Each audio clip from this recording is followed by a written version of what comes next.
Hey everyone. Hey. Welcome to this week's episode 32, I think, of Analysts After Work. I am joined by the incomparable Miss Leslie Hughes. Keep it up. Leslie, the LinkedIn, I don't know, just the amazing, LinkedIn Leslie Hughes, Yeah. Scarborough's very own. What? Welcome. House. This is the first 100% Scarborough representing the east side of Toronto.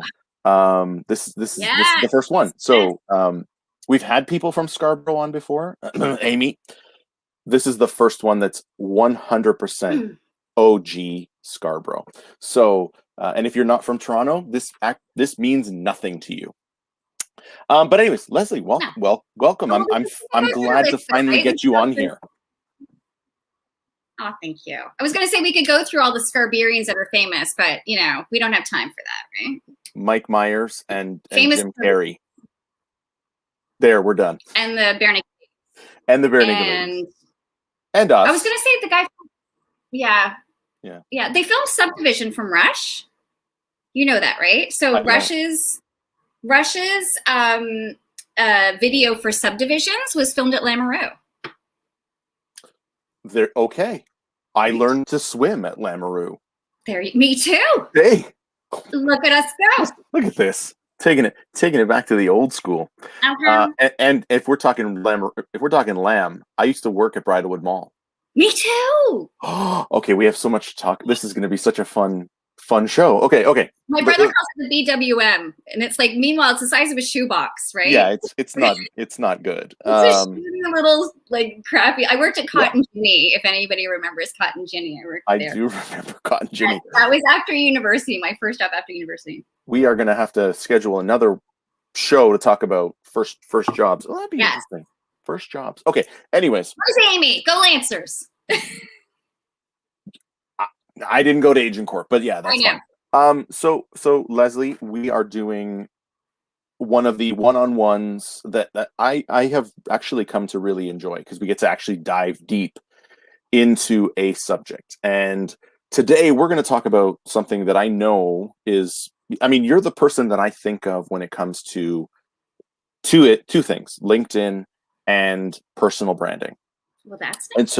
And so that's what we are going to talk about today: LinkedIn and personal branding. So for those that don't know, what is the point of LinkedIn? What's the value of being on LinkedIn? Oh no, wait. So sorry. I gotta. Leslie, what are you drinking today? Oh, what am I drinking? That's the first question. I can't believe I forgot it. Well, we went right into it. So we did. But I know, we're having so much fun already. So I am drinking a Trius Cabernet Sauvignon.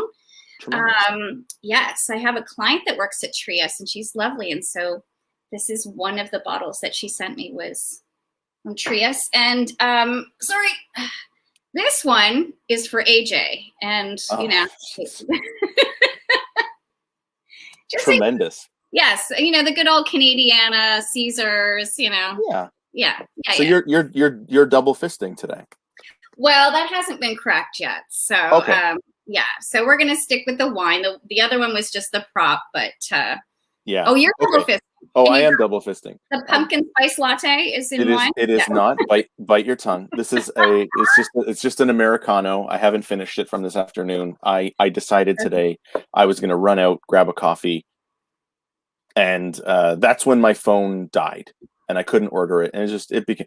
But then we also got going back to my traditional bourbon. So cheers to you. So cheers. And one of my other friends that I grew up in Scarborough, who went to Brookmill with me, she's a brand rep for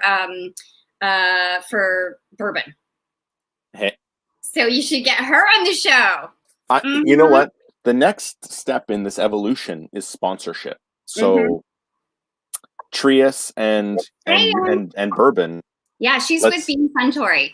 Let's do it. Scarborough girl in the house. Scarborough's the best, man. There must have been something in the water that made us also very clever. Yeah, too much chlorine, maybe. I don't know. All right, so let's get back to it. Yeah. What is the point of LinkedIn? Why is it important? And I mean, is it important? And what's the value in it? Yeah. So, I mean, without getting to like being a little, little Miss part-time professor in me, LinkedIn is really with with over it's almost like 700 million members in over 200 countries. LinkedIn is kind of what I like to call it is your resume with personality. Okay. Yeah. Okay. So And that's kind of the gist of it. and so that's what people have told me. Like I was one of the first million members in Canada. I got an email from them a couple years ago. Hey, thanks for being one of the first million. Like, okay. That's a great deal, though. Yeah, I mean, I've been on it for a while. Yeah. But I mean, I've not thought of, like, yes, I have a profile on there. Yes, I have. I've listed, some of the places that I've worked and some of the things that I've done. Yeah. But is that all that it is, and is that all we should really think of it as, or is it something more? Well, so I like to think of it, just a little self-promotion here. I like Please. to think of it in three different pillars, which is create a strong first impression, connect with quality people, and then convert them. So convert is sort of loose. I like the alliteration of the create, connect, convert. But it's really about building a strong first impressions for those inbound leads. When you're reaching out to connect with people, when people are, because invariably there's like, even if someone says, listen, you got to talk to Vince, he's a great guy, they're going to Google you. And the first site that's going to come up when people Google you is probably your website and your LinkedIn account. Right. So from that first inbound impression, you want that to stand out, telling a great story, really written for the reader. And I can go down that whole thing too. It's not just really about you telling your story, but what's in it for the reader. Then you want to make connections. You want to build a network of quality connections of people who you care about, who care about you. And then the last part with the convert is really about building thought leadership, getting opportunities. So it's a huge treasure trove of like for social selling, for getting opportunities, whether or not you're working in business and or you're working to really sort of build awareness about who you are, what you do, and how you help. And you disappeared, and I just kept talking, but I don't know where you went. There you are. I was spotlighting you. I was being a producer, and I was spotlighting you. Yeah, because you as the producer, you get all these like little. Let's do this, and let's make you. And so I'm just playing around. So yeah, I mean, we've got the. My profile is your presence. Yeah. Yeah, my profile. I think it's good. It's not great. It's great. It's okay. It's not. But I appreciate you because you're just being nice to me because I'm from Scarborough. No, I'm pretty tell like it is kind of. I mean, some of my other friends will say like, yeah, she's nice. She'll also be she'll tell it like it is. That's okay. That I mean, we talked about this on the episode last week with Christina. Where it's like authenticity is like really, it's the point, right? And so so I've got my profile. I think it's okay. I think it's good. It has brought stuff into me because one thing that I'm not aware of everything that's going on in the world from an opportunity perspective. And so it does enough that it gets people coming to me. But the thing that I find that actually helps the most is doing things like, this show, my podcast, sharing content, communicate, like liking and posting, and like that to me, I think is it takes your online presence, your resume with personality, and really scales it up to a point where you are creating something that's bigger than just a resume. And that's sort of like what I was thinking of. Like, I don't look at LinkedIn as a resume. I know I have a profile. Right. I know I have a business profile, but for me, it's an opportunity to create. Yeah. And that's how I am trying to bring stuff to me. What do you like for people that are not creating? What do you think of that? Like, well, like the Pareto principle, right? Of the 80-20 rule, the Pareto principle, right? Oh, so I know it very well. There's very, very few people that are actually creating content. most people, and in fact, what's interesting to me, because one of the things that I do in sort of all the different hats that I wear is LinkedIn profile writing. And so I write LinkedIn profiles for executives, and oftentimes almost anybody that I'm talking to, they're like, yeah, I haven't published anything because I'm really nervous about making a mistake. So they'll first of all, there's like that first shame when they call me up. They're like, well, I haven't really done anything. You'll see on my profile, I haven't really done, like, there's a shame that they come to me like, I haven't done anything yet. And I'm like, the fact that you're coming to me and you're asking for help proves to me that you're actually cutting edge. You're actually like leading the charge insofar as actually doing something, because even though there's 700 million members, there's a lot of people out there with no picture. There's a lot of people out there that aren't using it. Right. And so creating content, there's this huge opportunity, and I can't remember the statistic off the top of my head, but really there's so few people that are actually producing content that it really allows you this opportunity to become a thought leader. But it's that fear of using the channel, because let's just say like Instagram or Facebook, people aren't so much afraid of making a mistake there, because it's almost like, these are my peeps, or whatever, however you want. These are my friends and family. And so if I make a mistake, there's going to be forgiveness. But if I make a mistake on LinkedIn, it could affect my entire career. So there's that fear of that. Right. But LinkedIn's trying to become more of a Facebook or a LinkedIn for business people. Like, they're trying to make it fun and flirty. My frustration is I want us to keep in a lane. Like I don't work at LinkedIn, but I'm like, LinkedIn, own your values, stay in your lane. This is why people are there. It's the psychology there is people want to connect with other professionals. They don't want to see what you had for breakfast. They don't want to see that you ran a marathon. Like, nobody. Right. Yeah, I mean, I think the first day that LinkedIn Stories came out, I posted something because it was like, what are you? They did a question of the day where it was like, what are you working on right now? I'm like, oh, let me shoot a 60-second thing saying what I'm working on right now. Yeah. But beyond that, like, I never look at LinkedIn Stories. I'm actively trying to get LinkedIn Live so that I can do this. Yeah. And I think I may have. I started a battle yesterday, and I may never get live because I think I pissed somebody off. But that's a different issue. And if you know me, you know that makes perfect sense. But it's in that content creation and the sharing that I have found the most value. I've had a family member a couple of years ago that was like, I see stuff from you every day. Like, you're always sharing something, you're always liking something. Like, why? Yeah. And they're like, oh, I see you posting all the time. And you're like, I'm not Tony Robbins. Like, I'm. Yeah. You know, well, they're like, oh, I see all this stuff that you're doing, and they get all excited. And I'm like, it's just me, and this is my basement. Like, this is just me. You know. Yeah. It's not as if, like, I'm in this highfalutin sort of palace. You know, doing all these amazing things. But right. But it's to me, it's funny because you can always tell when someone's looking for a job on LinkedIn, because all of a sudden they get really active. Yeah. And okay. Yeah. Go ahead. No, and so I mean, one of the reasons why I share all the time is that I never, like, I don't want to be in that position. And knock on wood, I'm not. But, like, I don't want it to seem obvious, because I think people can smell that desperation.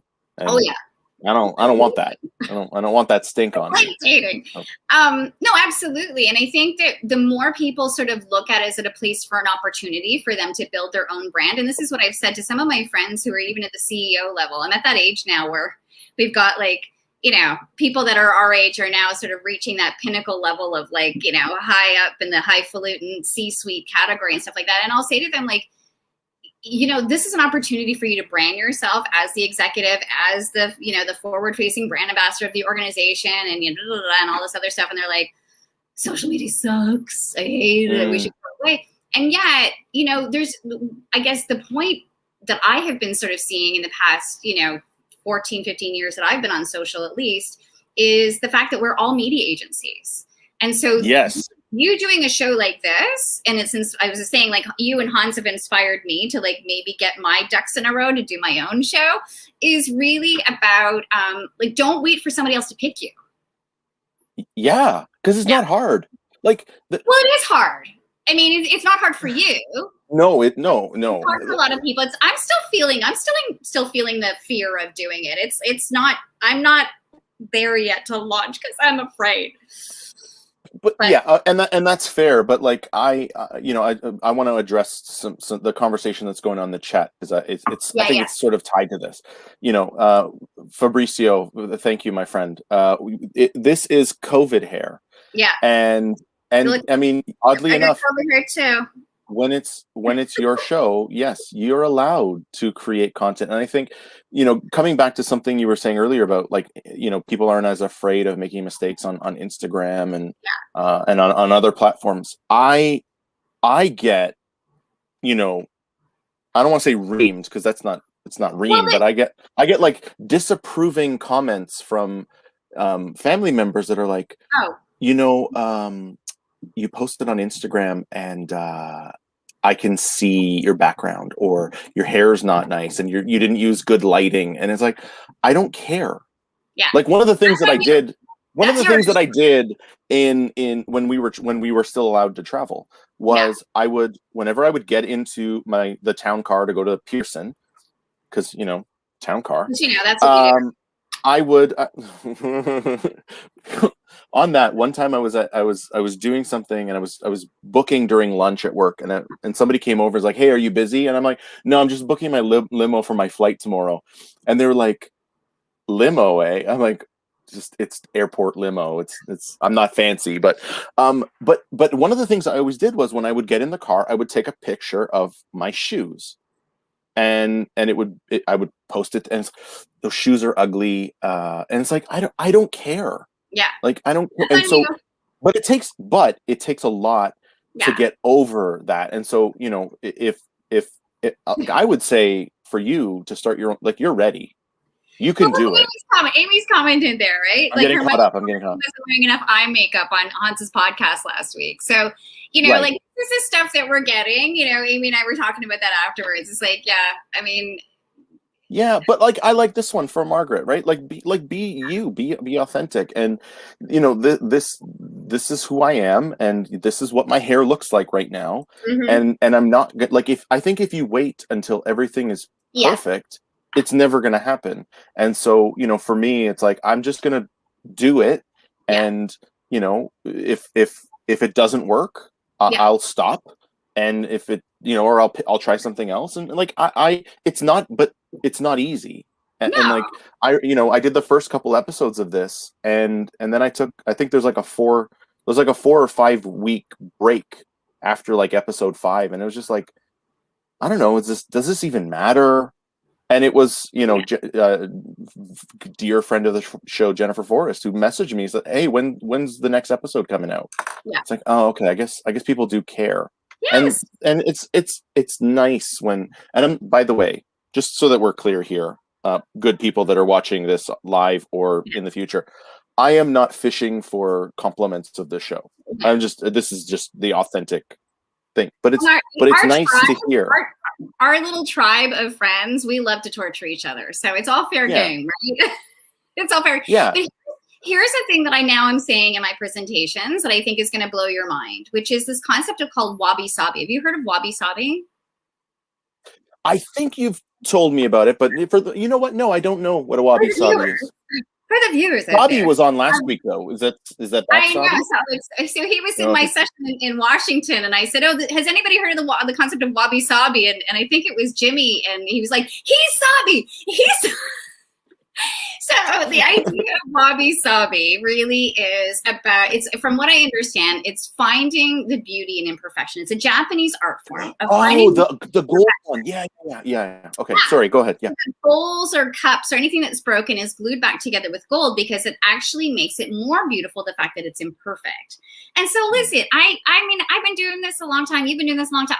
I still, every single time I go, oh my God, who would want to listen to me? I talk too much. I'm a little too, like I beat myself up all the time too. But if I took if I took away my of who I am and my enthusiasm and having fun with it and my authenticity, then it would take away, even though I think it's imperfect. And I have had feedback forms that say, she seemed a little manic. What? Yeah, a little bit. All right. I mean, I'm not, I mean, I'm fine. I'm not literally manic, but, right. But who wants to go to a session where they're like, Bueller, Like nobody wants to sit in a session that's all about today. I want to talk to you about business analysis and project management. And like nobody wants to listen to that.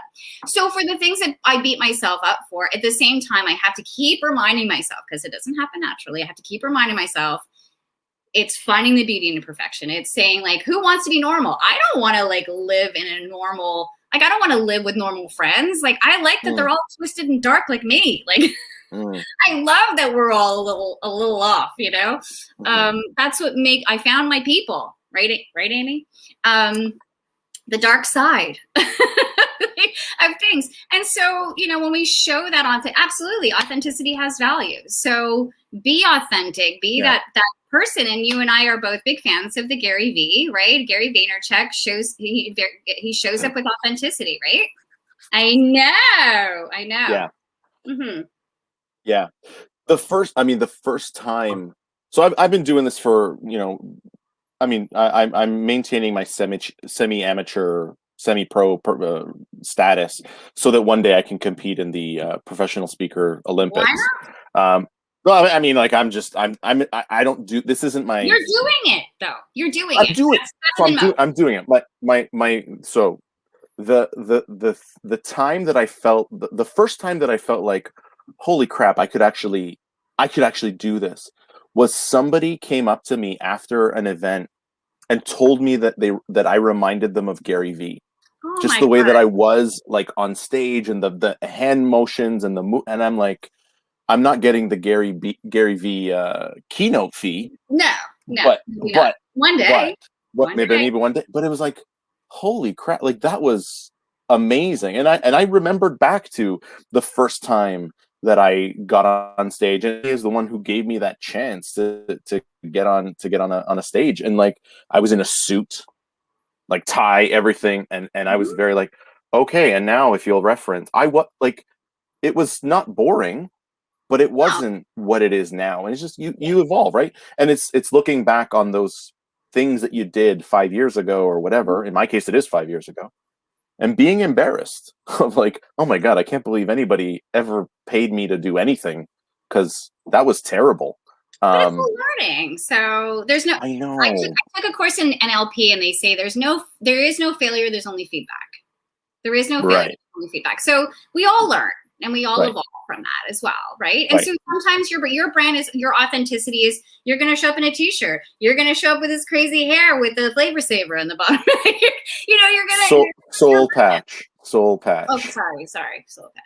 And so it's showing up for me. I show up to teach my college class when I used to go live, and I would show up in a full on dress. Like, it wasn't short, like it wasn't sweatpants or jeans with me. I'm always going to put on my little high heels. I'm like a carny. I've got little tiny feet, and I show up with my little high heels, and I click, and I show up because that's how I feel good about myself. Right. Like, listen, I put on makeup and hair and put on a bright blue shirt today because I wanted to project myself in a way on camera that I'm not going to do with my family, sitting in my glasses, my hair up's in a bun. It's like it's the brand that you want to portray, and you have to own that brand. Who do you want to who do you consider yourself to be, and how do you want your audience to see it? And also, how does your audience, like, some audiences are not going to accept Gary V, right? Like, if you all of a sudden, Vince, decide to pivot into financial services, they're not going to necessarily be okay that you don't have your suit on. And you have to be okay with that, right? And so that's that. You have to think about your target audience as well, insofar as like, who am I, and who's my audience, and how do I want to project myself onto them as to who the person that I want them to see. Right. And that is the personal branding 100% piece of it, right? So like we've now gone from, okay, we have our LinkedIn profile, we have our little place on the internet. But now we are, and this, you know, I guess this ties all of that together. And personal branding is as you described, it's what people think about you, how they perceive you. It's your reputation.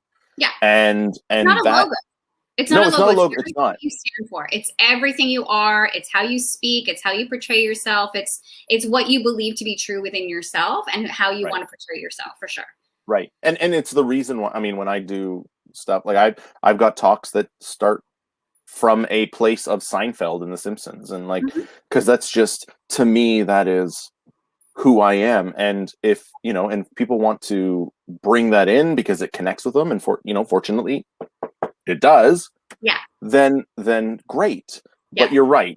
It's I have found the people that appeals to, and it's not everybody, and that's okay. Like, I don't want to appeal to everybody. I also don't want to have to be something that I'm not to get some benefit, because like that just feels dirty. It's hard though. It is hard to get the rejection. I think that's one of the reasons why, and you and AJ were talking about this with the imposter syndrome, is that we all universally fear rejection in a way. And so on one hand, it's like, yeah, I don't care about those people who don't love. Listen, I still care about people who don't like me. I just get better at accepting the fact that if someone doesn't like me, that it's not me they're rejecting. It's sort of a piece of themselves. It's something that either they've associated, or the imprint that I am giving them is associated with someone that they didn't like in the past, or something they don't like about themselves. And it really isn't a reflection on me per se, even though I'm a people pleaser. So I take everything kind of personally. But I have to recognize that I don't like every speaker either. Like I mean, you and I both sat in sessions where you sit there and you're like, you know, like a Gary Vee is very entertaining, but he's not for everybody. Like the way he curses and stuff like that, I show him in some of my classes at my college, and I go, listen, not everybody's going to be okay with this. Listen to the content of what he's saying, and not necessarily the curse words that are sort of coming out of his mouth, but listen to what he's sort of saying. Not everybody's going to be okay with that. But when you try to please everybody, you please nobody. Absolutely. And so please yourself. Pardon? Like, please yourself. Pardon? Please yourself. Am I saying something wrong? Like, somebody also got my pardon from remember who do you call it? Q107, and that was the champ. That's another Torontonian reference to anybody that's in the state. And anytime he'd be like, and I slammed him, and he's like, pardon. Even Steve gets the pardon. Steve Jones is getting. I was being a little. There's a double entendre there. So. I'm not familiar with the champ. What? You didn't listen to Q107? No, I was jump into the conversation here. I was an Edge 102 guy. Well, and you're a little younger than I am, but I too was the CFNY girl. Yeah. Okay.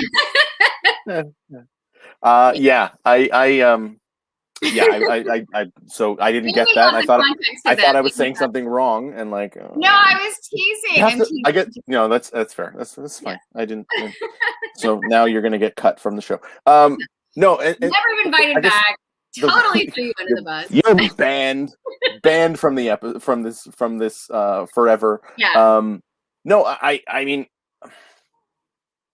I think you know, I try to do the type of stuff that makes me happy, and I think that's the point I'm trying to make. Is like, it's about, not that it's about me, but it's I want to make me happy and be happy with what I'm doing. Absolutely. And I won't torture you anymore. No, that's fine. That's fine.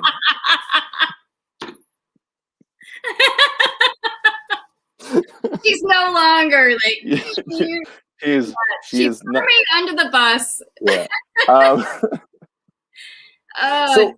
So if people want to grow, what would your advice be for those people that, you know, either are on LinkedIn and want to be more active, or they've got some sort of following and they want to continue to grow their personal brand? What would you say to them?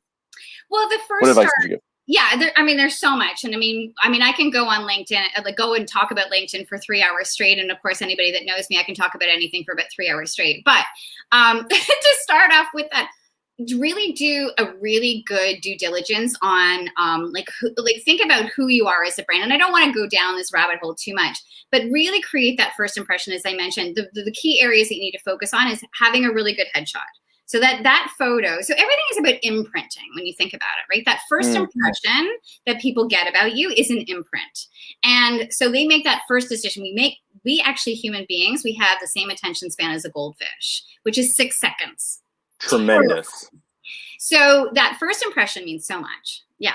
So photo, headline, and summary are the 3 key areas that I suggest people focus on. And so when I do the profile writing for my clients, I'll do the stem to stern thing with the branded like the headline and the cover image and all this other stuff. But really, if you get down to the nitty gritty, it's your photo, that first impression with your photo. And I have seen so many bad photos, Vince, like insofar as I have, even in my book, I have these screen grabs of people without clothes, like without shirts on, like women in bikinis. On LinkedIn?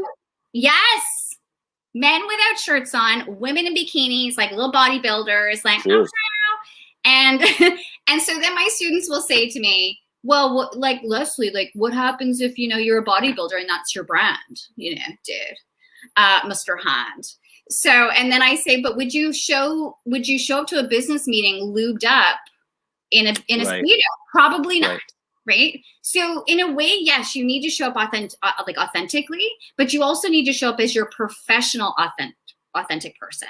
You're not going to show up to LinkedIn in the same way that you'd show up to like a bar with your girlfriends or like going to Vegas with your girl. Like it's a different persona. So all the little cute little duck face selfies and all this other nonsense, save that for the Insta, save that for the Snapchat or whatever.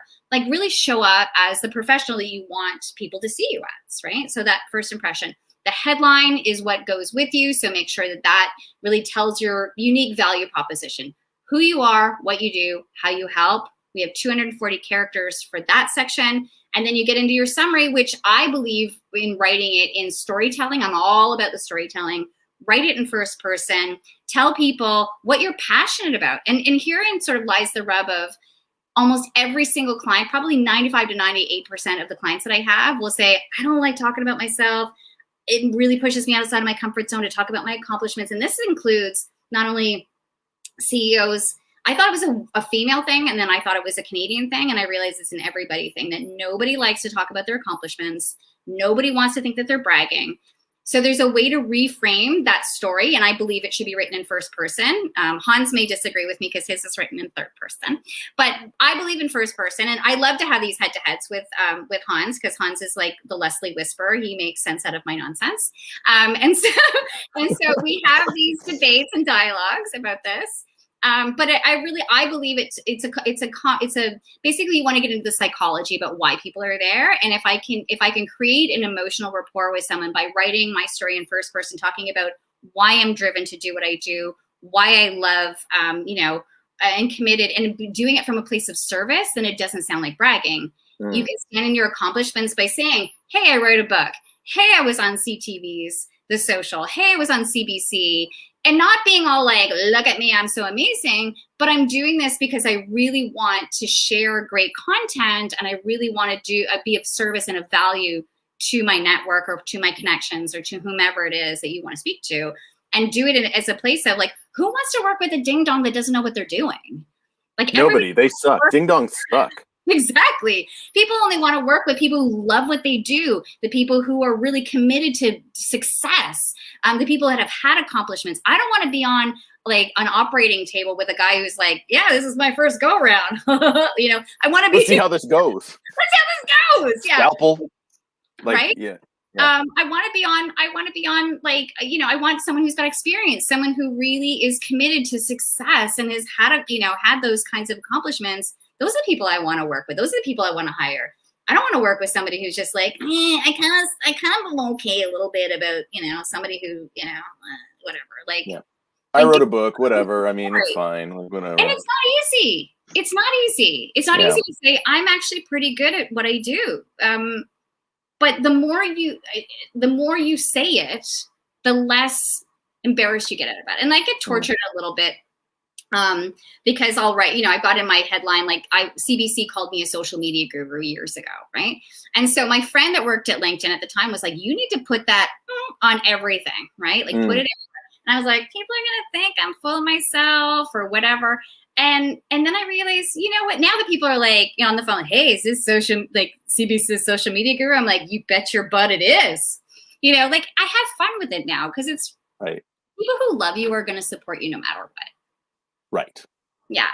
And it just so happens that the stuff that you're doing, like you can brag and whatever. It just happens that the stuff that you're doing is amazing. Well, I think, like, again, who like you want people to know the stuff that you're doing is amazing. Yeah. You don't want someone to think like, oh, I show up and they do a half-assed job at what they do. Right. You want someone who's going to show up and is like, I love what I do. I'm committed to success. Here's the success I've had. And it's not about me. Because really, at the end of the day, it isn't about me. It's not. It's not an ego thing. We as speakers realize we get a rush out of it. But the rush we get out of it it's not about the ego part of it. It's the fact that you've changed someone. Someone says, wow, this is amazing. I'm so glad that you shared this with me. This really helped transform my life. You go, there's the sweet spot. That's the honey stuff that we're looking for. Right. Because that's the point. Yeah. Like, yeah, it's not about me. It's not, it's, and I think this is, I don't know about you. I have struggled doing some of the virtual stuff because at times it feels like it's just me talking to myself, talking to a screen. That's one of the reasons why I like this so much, because it is more conversational. Yeah. But it is those feelings that, you know, you made a connection. You made somebody think about something in a different way. And that is going to help them do something.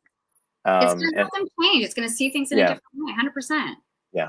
100%. So we've been tortured a little bit in the comments, a little bit about. I've been just staring at you. Well, staring at this here, which is you're here, but this Hans does like to think that one must use third person to create a positive image with the person writing it. That's Hans's argument on that, which I would say Leslie likes to think that writing in third person makes one appear to be a little bit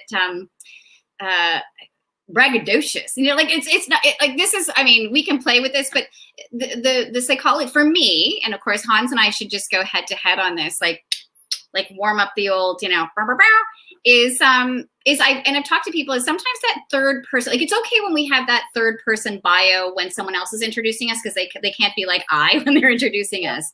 But I think that third person sort of is a bit of a disconnect with the reader.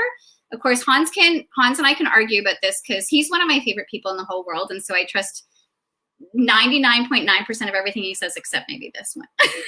No, you know what? And I think anybody that knows Hans, like I love having conversations that I feel I can't have with other people. Yeah. With Hans, and specifically around, you know, like policy and politics and like stuff that I would never ever think of having conversations with people, especially when I'm, you know, in the States. I actually enjoy those with Hans. I've co-presented with Hans. Yeah. And so if you couldn't take two people that are quite different and throw us in, right? So Hans and I are very, very, what happens is I'm like, there's a little squirrel running around in my brain, as if you couldn't tell already, right?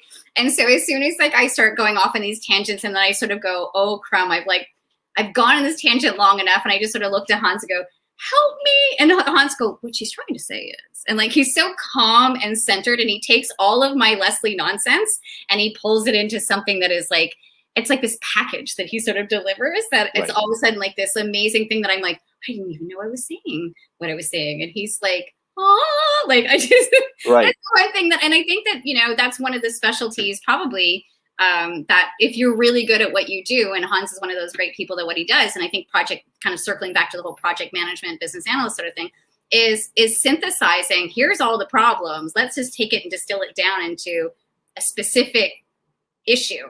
Right. This is what the issue is. And he's a master at it. I've never seen anybody like him. Right. He's okay. I kind of like him. He's all right. He's fine. He's a good. Yeah, I enjoy having, one of the best compliments that we got for this show was after one of the episodes where it was my friend Mike and Hans on, and then afterwards people finding out that was the first time that they had ever interacted, and they were like, the conversation was seamless. It felt like you guys knew each other forever, and it was like, no, they just met in the 2 minutes before we went live. And you know, again, Hans, to you, my friend. He's my favorite. I mean, I'm so lucky that Amy, because of Amy Riddell, and again, big shout out to Scarborough in the house, go Lancers. Because of Amy, I got to meet you. I got to meet Hans. I got to meet AJ. There's so many of these amazing people, and she's sort of the glue that holds it all together. So I love her. She's the camp counselor. She is the camp counselor, like Meatballs. Is it Meatballs? I know that's a movie. I can't say I've ever seen it, but I know. Yeah. Anyways, that's because we're young. That's because you're. I'm not that young, but that's fine. So there was a question, yeah. Where? I had a question that says, like, when do I use third person? When do I use first person? Where is that one? Who said it? Dina Chadwick, the commonsensical BA. Where is it? Dina. Oh, there it is. Yeah. Okay. So when and that's a good question. We're in sort of there's the probably if we had a he said she said, if you had Hans jumping in the conversation here, Hans would have his own opinion on this, which I admire and respect Hans, as you can tell, so immensely that my opinion on this is writing in first person creates rapport, right? So this is where I would say in your LinkedIn profile, what you're trying to do is you're trying to, I call marketing benevolent manipulation, right? Marketing the goal is to try to, it's a bit of smoke and mirrors. I'm not kidding. Like, I've been in marketing for a long time and been digital marketing for a long time. And it is a little bit about, it's not you don't want to lie because you still want to be authentic, but you want to take this, you want to take it and you want to make sure that the story is a little crafted a little bit to make yourself look really impressive, right? Mm-hmm. And so you're the hero. You're the hero of the story, absolutely, right? Yeah. And so, like, in some examples, I'll say, well, I've worked with Visa Canada, was one of my clients in my former life. Well, I was a project manager, not same kind of project manager that you guys were, but a project manager for a really tiny little agency that I worked at. And so that was my client. And I was like, but I didn't, like, people might presume that or assume that my role was a little bit more, it was maybe a little bit bigger or whatever it was. And so just having that brand association, brand name association with my name, I'm like, I'm going to take it. I did work with Visa. Maybe I was an admin assistant at one thing. And I said, well, I worked with blah, blah, blah. So it's crafting that story. You're not lying, but it's massaging the content in a way that maybe sometimes makes you look a little bit bigger than you are. And I think that in some ways, and I hate to sort of be a little stereotypical or maybe a little sexist with this, is that women will actually really pull back on saying that they haven't done anything. Like I'll say like, oh, one of my clients was RBC. So maybe I worked with one person at RBC. Maybe they paid for it out of pocket. Is that a client of mine? Well, RBC itself isn't, but somebody that worked at RBC was. Women are far less likely to say, yeah, I did that. We're more likely to poo-poo it away and go, no. That's not a true story and stuff like that. So I hate to sort of skirt around it, but really it is like, how do you stand in those, like the biggest accomplishments, the proudest moments? Those are the things that are most important. And whatever that social proof is, there's a guy named Dr. Robert Cialdini, who has been around for like 30 years, who talks about influence. And so what is that social proof? How can you be the authority in your niche? Really? Right. Yeah, and one thing I've noticed about a lot of folks' websites is they've got that like as seen in. So you've got CTV and the social and then I'm like, no, why would I have that? Nobody's ever. What? I need that. I know. That's what I know. I need it. So I gotta go like build it in the back. One thing I wanted to talk to you about, because we talked about LinkedIn, we talked about branding. Mm-hmm. I know that we are both new participants in the clubhouse. Yes. What are your sort of preliminary thoughts on Clubhouse? And what are your preliminary thoughts on Clubhouse? Well, I was and then I'll share mine. Yeah, so I was asked to speak recently. So Clubhouse is sort of this new social channel. And here, so let me just back up 1 second. Number one, as a person who's been involved in digital marketing for over 20 years, I'm overwhelmed by social media marketing. So if anybody else is overwhelmed by social media marketing, trust me, you're not alone by this. So here's another new platform. So you've got all these other platforms, and now you've got this Clubhouse, which is audio only. It's kind of like listening in on kind of like what would happen if you had a conference kind of going on where you have keynote speakers and or panelists having a discussion. So it's kind of like that kind of vibe. And so I was asked recently to go on to a Clubhouse group with it was an American group, and they were talking about LinkedIn. So there's a bunch of other sort of people that didn't work with LinkedIn, but other LinkedIn sales trainers and experts and that kind of stuff. And so I found that it was an interesting sort of expedition in a way, because I met new people, which I always love to meet new people, and I didn't have to put my makeup on for it, which is even fantastic to like not be camera ready to go on. But the stuff that I've listened to, I'm like, mate, like there's enough going on. There's enough content going on. Do I really need to listen in on something else? I'm sort of conflicted a little bit on the value of it, but yet it's growing at such an exponential rate. You can't ignore it. And the only other thing that I can say about it is you can only be on your, like, it's only Apple supports, it's only iOS that supports it. So if you have a Samsung or any other device, you're SOL. You can't participate in it. So yeah, which is disappointing. No, and I mean it's the same, right? Like even before I knew that, like I got an offer for an invite because I guess when you join, you get to add one person, and so I think I have 5. I still have 5 invites because everybody I send them to, they're on Apple. I've got 4 now. But I was like, no, why would I take your invite? Like, there's got to be somebody better that you can invite than me. Like, anyways, I ended up scoring an invite.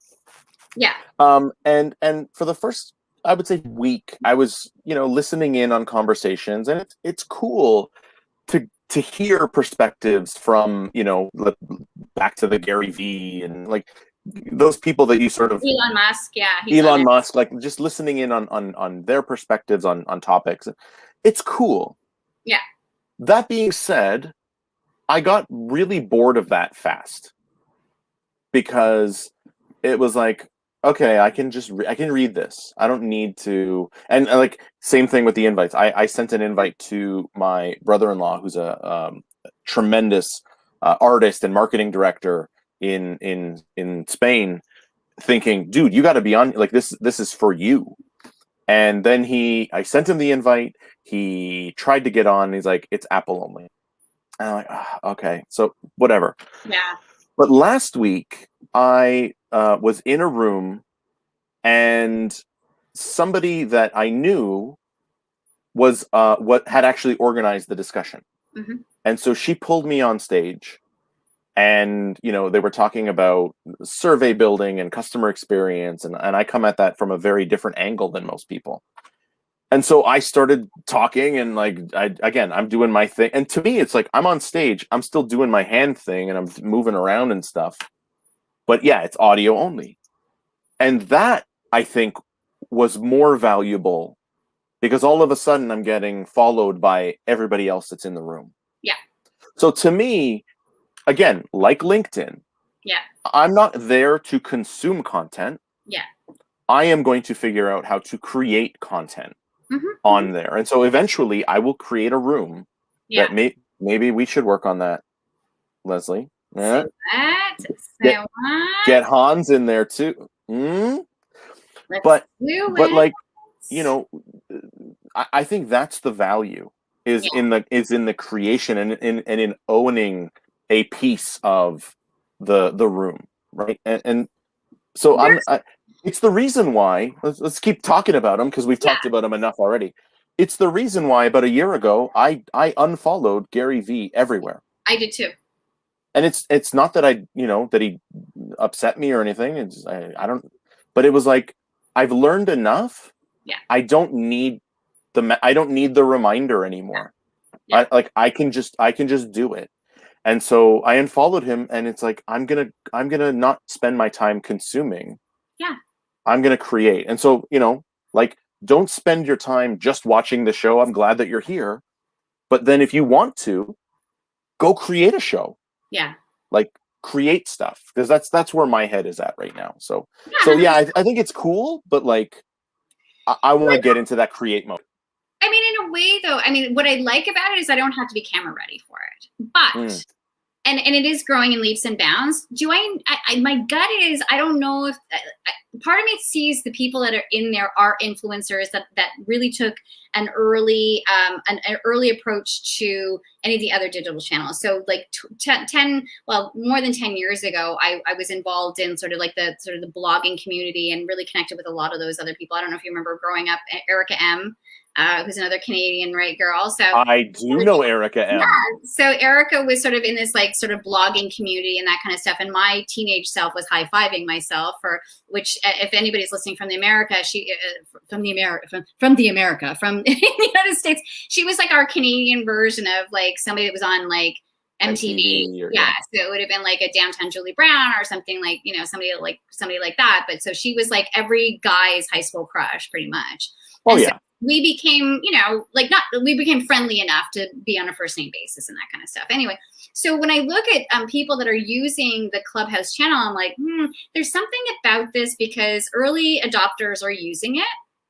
The other part of me wonders, though, it's not going to help with SEO unless SEO kind of goes away the voice or whatever. Which it will. Yeah, but there's something to be said about this visual stuff too, right? Because there's one thing to listen to something, and I'm very auditory, but there's something else to see people, to see the connection, to see the nuances, and it's all about body language. And I've taken courses and all that kind of stuff about body language. And so some of us are visual processors, some of us are auditory, some of us are kinesthetic. You're only getting auditory when it comes to Clubhouse. So it just sort of separates that part of things for the auditory people that get things from an auditory perspective. But I also find, just like everything else, and this is a Gary Vee thing, is that marketers ruin everything. That basically when you take the people that are sort of leading the charge in this, and the people that had invited me on Clubhouse were salespeople, and it was always like sales, marketing. And then it becomes this echo chamber of people just spouting the same kind of crap, and we're just talking to each other, and it's not really that much value anymore. I don't know. Right. But that's the impression I got. Yeah, I don't want to go there. I don't want to get into the marketing thing. When you talked about Erica M, you triggered something that I haven't shared ever. Okay. But there are a few people that know. I know Amy knows. My uncle was is a Canadian designer who used to dress a lot of the Much Music and fashion television, Jeannie Becker, and what new, again, if you're from Toronto, these names mean something to you. New Monica Diol, Mary Jeannie Becker's an like, international name. She really. So Jeannie Becker at the end, like we would watch fashion television every week, so that my nonna could see my uncle's name at the end. Nice. And even he was like, I don't care. Yeah. You know what I mean? And so and the reason it then creates a cascade of thoughts because he, for years I would get, oh, are you related to the designer Franco? I'm like, yeah, he's my uncle. Like, and a couple of years ago he told me, he's like, someone came up to me the other day and said, are you related to Vince? And he was so pissed. He was so angry. Yeah. Because he's like, the proverbial tables have turned, and now, like I'm the one that people know, even though still nobody knows who I am. But yeah, it's like I have heard the name Franco Mirabelli, and I never necessarily I didn't understand that context, but I think I knew that name, and my uncle obviously knew who it was. It's my uncle. Yeah. There you go. To me, he's just my uncle, like the guy that would beat me at Connect 4 and take me to movies and baseball games and stuff. Like he, people know who he is. Oh, okay, that's cool. But just, but he did not like it when he was asked, "Are you related to Vince?" I think here's my crazy side story, and this is a bit of a Scarborough story in a way, in a really weird way too, only because we're going there. So Nick Kyprios, So Nick Kyprios, the hockey player, also has two cousins named Nick Kyprios. And So there's Big Nick, who's Nick Kyprios, the hockey player. Then there's Middle Nick, who I've known for years. He was in the restaurant industry, and his father owned in Markham there. Oh gosh, it was the steakhouse that was on. Oh gosh, now I'm not gonna remember the name of it. But it was like in Markham at like Markham Road, and I want to say Steel. It was further than Steele's. Might have been further north than that. Anyway, so Nick Kyprios, Middle Too far Nick, east for me, Markham Road. but it was like right by Markham, like the mall there. Do you know like the mall? And there was like a really nice steakhouse there. Was it Al's? The only place worth going in Markham is Markham Station for the all day breakfast. It was further than that. And then there was Little Nick, who went to Bethune, right? So there was like 3 different Nicks. So my crazy story was I see Nick Kyprios, the hockey player, when I'm in downtown Toronto at the Morrissey, not the Morrissey, at Hemingway's. And I've had a few cocktails.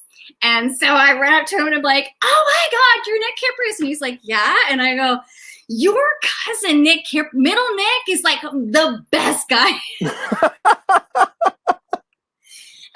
I don't give a shit about hockey. Your cousin, Nick Kyprios, Middle Nick, is like the best guy ever. And he's just like, okay. And he's there with Ty Domi, and I'm all like, blah, blah, blah, blah, blah, Middle Nick. And I'm sure he's just like, okay, crazy. Like, what is wrong with you? I know, but this is the thing, right? Like, I couldn't give a crap about him and his hockey reputation or anything like that, but I was all about Middle Nick is like the best guy. I love that guy. Your cousin's the best guy. Like, who cares about you? Like, so what? You played for the Leafs. Whatever. Because I don't care. It's fine. Yeah. Leslie, we are 4 minutes. Oh, we didn't even get to the good stuff. We covered some good stuff, I think. I mean, we're fine.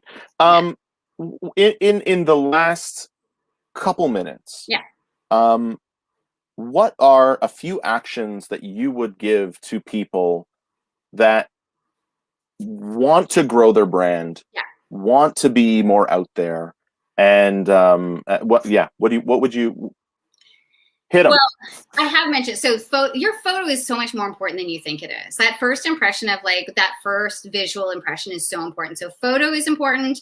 Your headline, like basically what I do when I write for my clients is I ask them, who are you, what you do, how do you help? What's your unique value proposition? So do your best to write in your headline and think about it from the perspective of what's in it for the reader, not what's in it for you, but what's in it for the reader. So if you're looking for a job opportunity, you're trying to impress a headhunter. If you're looking to maybe improve in your career, you're trying to impress them. If you're in sales, you're trying to impress them.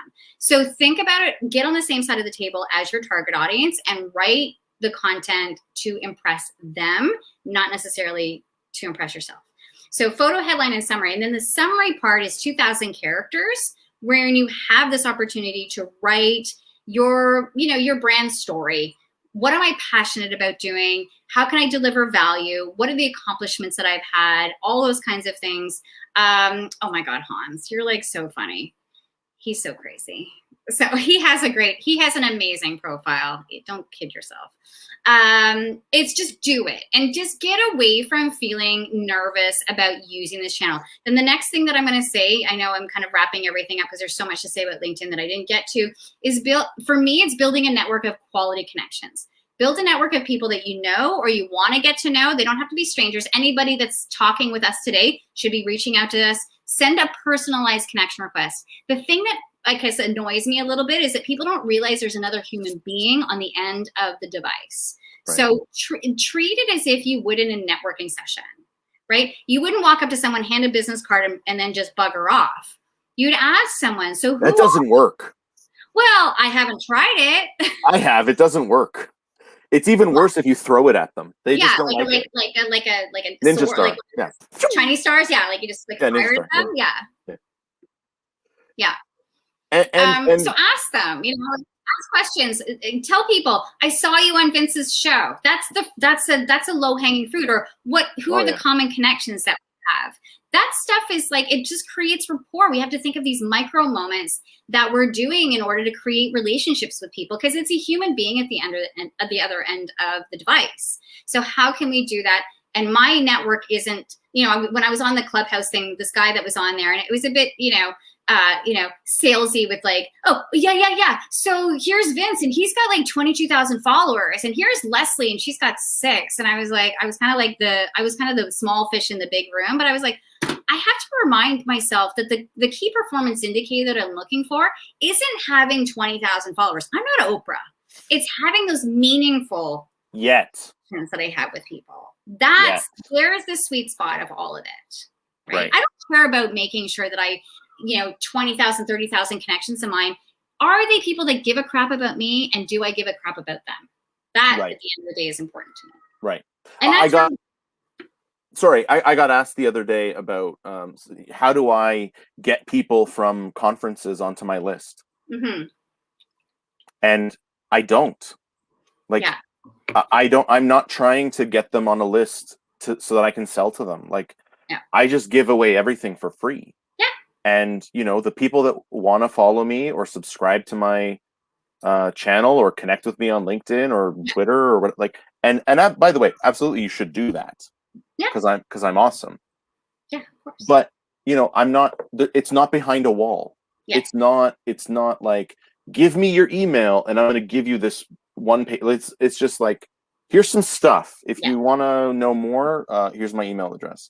And I just give stuff away. I give stuff like this show. I'm just giving it away. Well, here is the interesting part about that, because we're at that age, you and I know we have to wrap up, but you and I are at that age where intellectual capital used to be the thing that made us different. That if I just hold secret sauce back, that people are going to buy my stuff. Now it's the opposite. If I give away great stuff for free, can you imagine what the paid stuff's going to be like? Right. Yeah. And on that, I think, give stuff away for free. Remove the barriers, make it easy, make yourself easy to work with, and remove those objections to you. Because you're right. If you give stuff away for free, the universe will still take care of you. Because there's a lot of times I love to give away stuff for free, Vince. I'm constantly, here's how to do, optimize your LinkedIn profile. Here's a spreadsheet. Not a spreadsheet, but like a fill in the blanks. I will give stuff away for free. People are still going to pay me to do it because they don't know how, or maybe they just, they're like, I can't be bothered, or whatever it is. Right. Yeah, so people are still going to pay me for the good stuff because I can give away stuff to the cows come home. But it's the action. And you know what? We could do a whole other hour. And I know, we got to wrap, but we could do a whole another hour on it's one thing to listen to everything that Leslie said. It's another to actually do it. And that's the hard part. And just get out of your own way. Yes. So my advice is to get out of your own way. So I cannot wait then, Leslie Hughes, no longer banned from the show. I cannot wait until I am invited to be on your show. Yes, I had to get out of my own way and do the same. So get out of your own way. Get that thing going. You know that you can lean on. I will speak for him. You can lean on Hans. You can lean on me. You can lean on the people that have done it. And Amy. This is such a great community of people that want to help each other out, for sure. I know. The rising tide raises all boats, right? Absolutely. So with that, Leslie, I want to thank you for being on Analysts After Work. I want to thank everyone that has tuned in live. Dave, Dina, Steve, cheers. Amy, Kane, Judy, Dina, Hans, Valerie, Dan's here. Guys, thank you so much. Can't wait. Next week, I've got a triple header. I'm scared. Amy Riddell, Steve Jones, and AJ Hawley. I don't know. This might be a revisiting of the Gens episode that started the year. But Fabricio, I'm sorry, man. I can't believe I forgot you, brother. Margaret, but it's a triple header next week. I'm scared. Please, I would be scared too. I was scared because I was figuring that these guys here in the chat, I thought they were going to torture the crap out of me. No, they were actually pretty nice to you, which means that they're saving all their venom for next week. Yeah. So, anyways, here, so we get to torture him without him torturing me back. Anyways, thank you, Leslie. Thanks everyone for being here, and we'll see you next week on Analysts After Work. See ya. Bye, guys.